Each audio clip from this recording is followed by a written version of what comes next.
So ఇప్పుడు మనం 4వ ప్రిన్సిపల్ మనం చేస్తున్నాము. దీనికి నిన్న చెప్పినట్టుగా ఎండ్ రిజల్ట్ గురించి ఆలోచించకుండా కర్మను చేయడం. అంటే ఏంటి? అక్కడ ఎక్స్‌పెక్టేషన్ అనేది ఉండదక్కడ. ఎప్పుడైతే మనము ఎక్స్‌పెక్ట్ చేశామో, ఫలానా దాని కోసము నేనిది చేస్తున్నాను ఈ కర్మను అని ఎక్స్‌పెక్ట్ చేశాము అంటే it is not a right action. అది ఇప్పుడు ఈ 4వ ప్రిన్సిపల్ మనకు చెప్పేది. సో అంటే మన మీద మనకి ఫెయిత్ అనేది ఉండాలి. నిన్న మనం ఫెయిత్ గురించి చాలా చక్కగా చెప్పుకున్నాం. రైట్? ఆ ఫెయిత్‌తో ఆ బాబు ఎంత చక్కగా మేనిఫెస్ట్ చేసేసాడు. అట్లా ఈ ఇది మేనిఫెస్టేషన్‌కి మనకు కావలసిన ఇంగ్రీడియెంట్స్ అన్నమాట. ఇప్పుడు మనం వంట చేయాలి అంటే ఏదో కూరో, లేకపోతే ఏదో పప్పో ఏదో వండాలి అంటే దానికి కావాల్సిన ఇంగ్రీడియెంట్స్ అన్నీ ఉంటేనే ఆ వంట సరిగ్గా తయారవుద్ది. అది క్రియేషనే కదా! అది మేనిఫెస్టేషన్ క్రియేషన్ అది.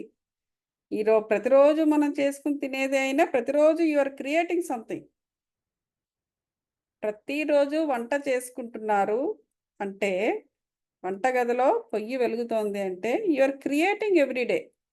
ప్రతిరోజు అక్కడ ఒక సృష్టి జరుగుతోంది. సేమ్ అదే పప్పు కావచ్చు.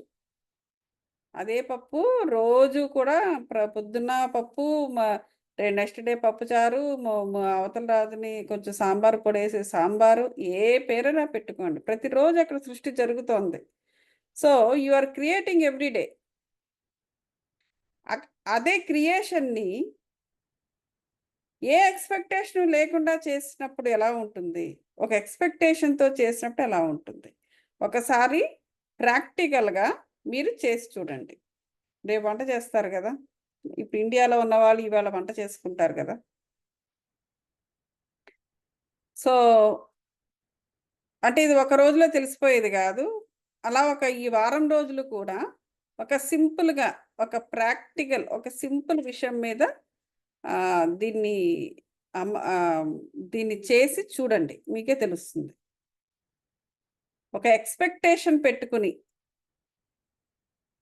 వాళ్ళు తినాలి, వీళ్ళు తినాలనో, లేపోతే నేను చేసిన వంట వాళ్ళు మెచ్చుకోవాలని ఏదో సింపుల్‌గా చెప్తున్నాను. ఇంకేమేమో ఎన్నో రకాల ఎక్స్‌పెక్టేషన్స్ మనిషి యొక్క మస్తిష్కంలో కలుగుతూ ఉంటాయి. నేను సింపుల్‌గా చెప్తున్నాను. సో, ఏదైనా ఒక ఎక్స్‌పెక్టేషన్‌తో వంట చేసిన రోజున ఎలా ఉంది? ఏ ఎక్స్‌పెక్టేషన్ లేకుండా చక్కగా, చక్కగా కర్మను చేస్తూ, కర్మ చేయడమే. చక్కగా చేయాలి కర్మను. ఇన్వాల్వ్ అయ్యి. దాంతోనే కనెక్ట్ అయ్యి ప్రెజెంట్ మూమెంట్‌లో ఉంటూ ఇన్వాల్వ్ అయ్యి ఇయన్నీ కూడా కేవలం కర్మ వరకు. కర్మను ఎంత బాగా చేస్తున్నాము అనే దాని పైన ఎండ్ రిజల్ట్ ఆధారపడి ఉంటుంది. నువ్వు అసలు కర్మే సరిగ్గా మొదలుపెట్టకుండా ఎండ్ రిజల్ట్ ఏమొస్తుందో దాన్ని ఏం తెలిసేసుకోవాలని క్యూరియాసిటీ, ఆ ఎండ్ రిజల్ట్ గురించి వర్రీ అయిపోవడము. ఇంకా నువ్వు కర్మే మొదలుపెట్టలేదు. ఓకే. మొదలుపెట్టినా కూడా నువ్వు సరిగ్గా చేయటం లేదు. సో, ఎప్పుడైతే ఆ ఎండ్ రిజల్ట్ గురించి వర్రీ లేదా ఎండ్ రిజల్ట్ గురించి విపరీతమైన ఎక్స్‌పెక్టేషన్, అందులో దాని దా దా దానివల్ల ఏదో వస్తుంది అనేటువంటి ఒక సెల్ఫిష్ ఆలోచన, ఇవన్నీ ఉన్నప్పుడు అవన్నీ ఏంటంటే నెగెటివ్ ఫీలింగ్స్, అవన్నీ నెగెటివ్ ఎనర్జీస్‌ని జనరేట్ చేస్తాయి. ఆ నెగెటివ్ ఎనర్జీస్ ఏమవుతది? డిసప్పాయింట్‌మెంట్‌కి దారి తీస్తుంది. మనం అనుకున్న ఎక్స్‌పెక్టేషన్ అక్కడ జరగదు. ఎందుకు జరగదు? నేను అనుకున్నాను కాబట్టి జరిగి తీరాలి. ఎలా జరుగుతుంది? నువ్వు అనుకున్నది జరగాలి అంటే అక్కడ సోల్ పార్ట్ ఉండాలక్కడ. నువ్వు క్రియేట్ చేయాలి కదా! నీ ఎక్స్‌పెక్టేషన్ అంటే ఏమిటి? ఇలా జరగాలని యూ ఆర్ ఎక్స్‌పెక్టింగ్. అంటే అక్కడ క్రియేషన్ జరగాలి. మేనిఫెస్టేషన్ జరగాలి. మరి ఆ క్రియేషన్ జరగాలి, మేనిఫెస్టేషన్ జరగాలి అంటే అక్కడ నువ్వుంటే చాలదు. నీ సోల్ పార్ట్ అనేది అక్కడ ఉండాలి. దాని పాత్ర అక్కడ ఉండాలి. దాని పాత్ర ఎప్పుడుంటుంది? ఏ నెగెటివ్ ఎనర్జీ దానికి అడ్డుకోకుండా ఉన్నప్పుడు. ఇంకా అసలు కర్మే మొదలుపెట్టలేదు. సరిగ్గా చేయటం లేదు. ఆ సోల్ యొక్క పాత్రని, దాని పాత్రని అది వహించడానికి దానికి దారి ఇవ్వటం లేదు. ఎవరు దారి ఇవ్వటం లేదు? నీ ఎక్స్‌పెక్టేషను, నీ వర్రీ, నీకు విపరీతమైన నీ సెల్ఫిష్ డిజైర్ అక్కడ పాపం తన పాత్రను తాను వహించడానికి అడ్డం పడిపోతున్నాయి అవి. ఇంకా అటువంటప్పుడు నువ్వు ఎలా మేనిఫెస్ట్ చేస్తావు? అక్కడ నీ ఎక్స్‌పెక్టేషన్ ఎలా జరుగుతుంది? ఆటోమేటిక్‌గా అది డిసప్పాయింట్‌మెంట్‌కే దారి తీస్తుంది.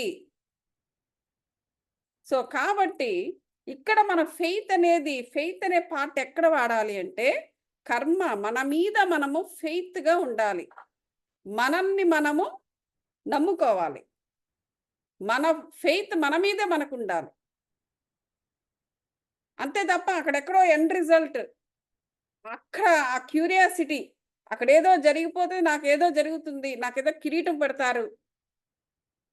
అక్కడ కాదు నువ్వు వర్క్ చేయాల్సింది. నువ్వు ఇక్కడ వర్క్ చేయాలి.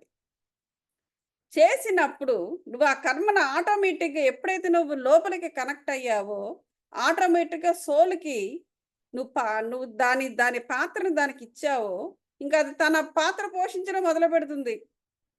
అప్పుడు you can do the thing right away. దానినే సరి అయిన యాక్షన్ అంటారు. Right action. భగవద్గీతలో కూడా చెప్తాడు. భగవద్గీతలోని కృష్ణుడు ఏం చెప్పాడంటే, సరి అయిన యాక్షన్ అంటే ఎలా ఉంటుంది అని చెప్పాడాయన. ఎలా ఉంటుంది ఎలా చెప్పారంటే, ఇదిగో రైట్ యాక్షన్ అనేది ఎలా ఉంటుంది. గీత కూడా ఎంఫసైజ్ చేసింది. ఒక మనిషి ఎలా ఉండాలంట, గీతలో ఏం చెప్పాడంటే, సింపుల్‌గా చెప్పేస్తాను నేను. రైట్ యాక్షన్ ఎలా ఉండాలి ఒక మనిషిది. ప్రాపంచికంగా అతను ఏమైనా చేయవచ్చు. ఏమైనా చేయవచ్చు. అంటే ప్రాపంచికంగా కావాల్సినవి ఎన్నో ఉంటాయి గదా! మనం ప్రపంచంలో మన survival of the fittest survival కోసము, లేకపోతే స్ట్రగుల్ ఫర్ ఎగ్జిస్టెన్స్, మన ఎగ్జిస్టెన్స్ కోసము ఎన్నో రకాల పనులు మనం చేస్తూ ఉంటాం. చెయ్యు. ఆత్మ కూడా సహకరిస్తుందట. ఎందుకంటే ఈ బాడీ సస్టైన్ అవ్వాలి గాబట్టి. బాడీ అండ్ మైండ్ సస్టైన్ అవ్వాలి గాబట్టి ఆత్మ కూడా నీకు సహకరిస్తుంది. కానీ ఎప్పుడు దానికి పూర్తిగా సహకారం అందుతుంది? అక్కడ నువ్వు ప్రాపంచికంగా చేసేవన్నీ కూడా అక్కడ సెల్ఫిష్ పర్పస్ అనేది ఉండకూడదు. అది లేకుండా కర్మ చేయాలి. అప్పుడే ఈ ఆత్మ అనేది సంపూర్ణంగా అది వర్క్ చేయడం మొదలుపెడుతుంది. నేను ఎలా ఉన్నా కూడా అది నాకు హెల్ప్ చేస్తూ ఉండాలంటే చేయదు. మరి విషయం. సో, కాబట్టి ఎప్పుడూ కూడా అందువల్ల ఇప్పుడు రాముడు వీళ్ళందరూ కూడా ఏం చేశారంటే, ఇవన్నీ తెలుసు వాళ్ళకి. ప్రాపంచికంగా ఒకలాగా, లేకపోతే స్పిరిచ్యువల్‌గా ఒకలాగా, ఈ 2 రకాలుగా 2, 3 రకాలుగా మనం కుదిరే పని కాదు. సో, వాళ్ళెప్పుడూ కూడా స్పిరిచ్యువల్‌గానే వాళ్ళు అందుకే అటాచ్ అయ్యి ఉన్నారు వాళ్ళు. అందువల్లే వాళ్ళు లోక కళ్యాణం చేయగలిగారు. వాళ్ళు లోక కళ్యాణం చేసుకొని ఎళ్ళిపోయారు. మనం అది తప్ప అన్ని రకాల పనులు మనం చేస్తూ ఉంటాం. వాళ్ళకి తెలుసు అప్పుడే. ఎందుకంటే వాళ్ళ స్థాయి హయ్యర్ స్థాయి గాబట్టి, అప్పుడే వాళ్ళు తెలుసుకున్నారు వాళ్ళు. ఈ భూమి మీదకెళ్తున్నాం మనము. ఈ భూమి మీదకెళ్ళిన తర్వాత ఎలా ఉంటే మన స్థాయిని పెంచుకుంటాము, ఎలా ఉంటే మనం బెటర్‌గా ఉంటాము అని జెప్పేసి వాళ్ళు ఆల్రెడీ తెలుసుకొని ఆ కిందకొచ్చారు వాళ్ళు. సో, అందువల్ల వాళ్ళెప్పుడూ కూడా ఇంటర్నల్‌గా వాళ్ళెప్పుడు డిటాచ్ అవ్వలేదు వాళ్ళు. బయట పనులు చేశారు వాళ్ళు, చేయలేదని కాదు. కానీ డిటాచ్డ్‌గా ఉన్నారు వాళ్ళు. బయట పనులు చేశారు. కానీ బయట ఎక్కడ అటాచ్ కాలేదు. వాళ్ళ అటాచ్‌మెంట్ అంతా కూడా వాళ్ళ లోపలనే. అందువల్లనే వాళ్ళ యాక్షన్స్ సరియైన యాక్షన్స్ చేయగలిగారు. లోక కళ్యాణం చేయగలిగారు. వాళ్ళందరూ ఎళ్ళిపోయిన తర్వాత ఏది మనం ఎక్కడ చేస్తున్నాం లోక కళ్యాణం? ఎక్కడైనా పైసా 100 ఏళ్ళు బ్రతుకుతున్నాం. ఈ 100 ఏళ్లలో ఎక్కడైనా ఏ పురాణంలోనైనా, ఏ గ్రంథంలోనైనా ఎక్కడైనా ఎవరైనా మన పేరు రాసారా? అసలు ఎవరైనా చెప్తున్నారా? ఎవ్వరు చెప్పట్ల. కానీ వాళ్ళ పేర్లు చిన్నప్పుడేమో రాముడు ఇలా చేశాడు, చిన్నప్పుడేమో కృష్ణుడు అలా చేశాడు. ఆ చిన్న చిన్నగా ఉన్నప్పుడు వాళ్ళకి అంతంత పేరు ప్రతిష్టలు. మన ఇంత వయసొచ్చింది మన గురించి ఎవడు పట్టించుకోడు. హలో, హాయ్ అని కూడా ఎవరు పలకరించరు. ఎందుకంటే మనం అలాంటి పనులు మనం చేయటం లేదు. కాబట్టి సరి అయిన యాక్షన్ అనేది మన నుంచి రావాలి అంటే, అక్కడ మన సోల్ పార్ట్ అనేది ఉండాలి. మన సోల్ పార్ట్ ఎప్పుడైతే దాని దాని పనితనం చూపిస్తది, only if you are not attached outside. Outside పనులు ఏమున్నా అన్నీ చేసుకో. కానీ అటాచ్ మాత్రం కావద్దు. ఆ బాండేజ్ అనేది లేకుండా నువ్వు ఎప్పుడైతే బయట నువ్వు అటాచ్ కాలేదో, ఆటోమేటిక్‌గా నువ్వు లోపలికి అటాచ్ అవుతావు. ఇప్పుడు మనం మెడిటేషన్‌లో కళ్ళు మూసుకుంటున్నాం. అంటే ఆఫ్‌కోర్స్ క్రియాయోగంలో కళ్ళు ఓపెన్ చేసి కూడా వాళ్ళు చేస్తారు. అదేంటంటే అది నెక్స్ట్ లెవెల్. అంటే అంటే ఏంటి, కళ్ళు ఓపెన్ పెట్టుకున్నా కూడా they will not attach to the outside activities. టోటల్‌గా అది మైండ్ కంట్రోల్. అది కంట్రోల్ ఆఫ్ ద మైండ్. ఇప్పుడు చూడండి, ఆహ్, బాబాజీ ఉన్నారు. మహావతార బాబాజీ. వాళ్ళందరూ క్రియాయోగం చేస్తారు. ఆయన శిష్యులు కూడా ఇప్పటికి ఉందది. వాళ్ళంతా క్రియాయోగం చేస్తారు. కళ్ళు ఓపెన్ పెట్టుకొని వాళ్ళు మెడిటేషన్‌కెళ్తారు. Control 100%, 200% control on the mind.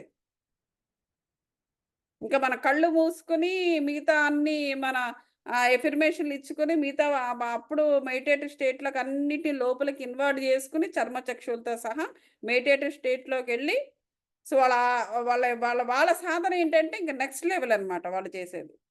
కళ్ళు ఓపెన్ పెట్టుకుని కూడా they don't attach to anything. So, అది. అప్పుడు మన నుంచి సరైన యాక్షన్ అనేది వస్తుంది అనేసి కృష్ణుడు కూడా, శ్రీకృష్ణుల వారు కూడా చెబుతారన్నమాట. సో, ఇది continual practice of this attitude of mind will lead in the higher stages of progress. చూసారా? ఇది ప్రాక్టీస్‌లో ఉండాలట. Continual practice of this attitude of mind. Mind యొక్క కంట్రోల్ ఇదంతా కూడా. అప్పుడు మన హైయర్ స్టేజ్‌కి వెళ్ళడం అనేది జరుగుతుంది. అప్పుడు ఎప్పుడైతే అలా జరిగిందో, you will eliminate the difference between the way of yoga and the way of సన్యాస. ఇట్స్ నథింగ్ బట్ ఇప్పుడు యోగా అంటే ఏంటి? మనము యోగా అంటే మిలనం. రైట్? మనం యునైట్ అవ్వడం. దేనితో యునైట్ అవుతున్నామో? ఆత్మతో. సన్యసించడంలో కూడా అదే ఉంటుంది. ఆ రెండిటికి డిఫరెన్స్ ఏముండదు అని చెప్తున్నారిక్కడ. You can eliminate the difference between the way of yoga and the way of sanyasa. సన్యాసించడం అంటే అర్థం ఏంటి? డిటాచ్‌మెంట్. ఔట్‌సైడ్ థింగ్స్‌కి అటాచ్‌మెంట్ అనేది లేకపోవడము and connecting to only your self. Your self అంటే ఇన్నర్ సెల్ఫ్. ఆత్మతో కనెక్ట్ అవ్వడము. సో, యోగా కూడా అంతే. నువ్వు కనెక్ట్ అయినప్పుడు ఈ రెండిటికి మధ్య డిఫరెన్స్ ఏమీ లేదు అనేసి ఇక్కడ గీతలో చెప్పడం అనేది జరుగుతుంది.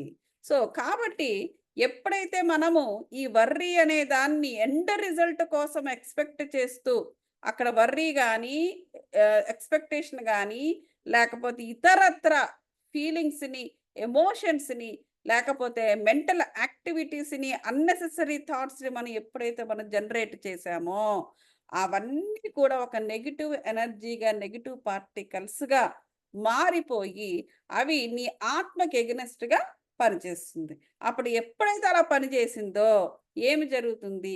నీ ఆత్మ యొక్క పనితనము కుంటుపడుతుంది. ఎప్పుడైతే అది కుంటుపడిందో, ఇక నీకు క్రియేటివిటీ అనేదే రాదు. ఎంతసేపు you will struggle outside. Struggle for the end result. నువ్వు ఏమి కావాలనుకుంటున్నావో అది జరగాలి. నువ్వు ఊరికే స్ట్రగుల్ అవుతామే తప్ప, పోరాడుతూనే ఉంటాము తప్ప, అది మనకు దగ్గరికి రాదు. అందువల్ల ఎక్స్‌పెక్టేషన్ అనేది లేకుండా డూ యువర్ కర్మ.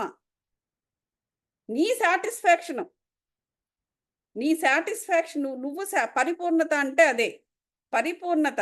పరిపూర్ణత ఉన్నప్పుడు పరిపూర్ణంగా నువ్వు కర్మ చేసినప్పుడు దాని నుంచి ఒక సాటిస్ఫాక్షన్ జనరేట్ అవుతుంది. అంతే నువ్వు చేయాల్సిన పని. అంతే నువ్వు చేయగలవు యాక్చువల్‌గా. మిగతా క్రియేషన్ అంతా కూడా ఆత్మ చేస్తుంది. దానికి దారిచ్చినప్పుడు ఆత్మే చేస్తుంది. సో, అది ఈ ఫోర్త్ ప్రిన్సిపల్‌కి యొక్క నిన్న మొన్న కొంచెం చెప్పుకున్నాం, నిన్న కొంచెం చెప్పుకున్నాం, ఈవేళ మరికొంత చెప్పుకున్నాం.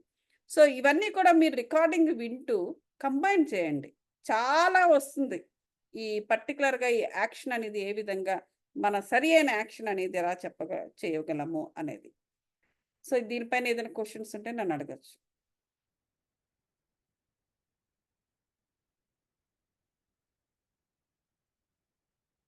క్వెషన్స్ ఏమి లేవంటే బాగా అర్థమైపోయిందనమాట. ఓకే. ఫైన్. మంచిదే. సరే అయితే కరెక్ట్‌గా టైం కరెక్ట్‌గా అయింది. మళ్ళీ రేపు రేపు నాకు కుదరదు.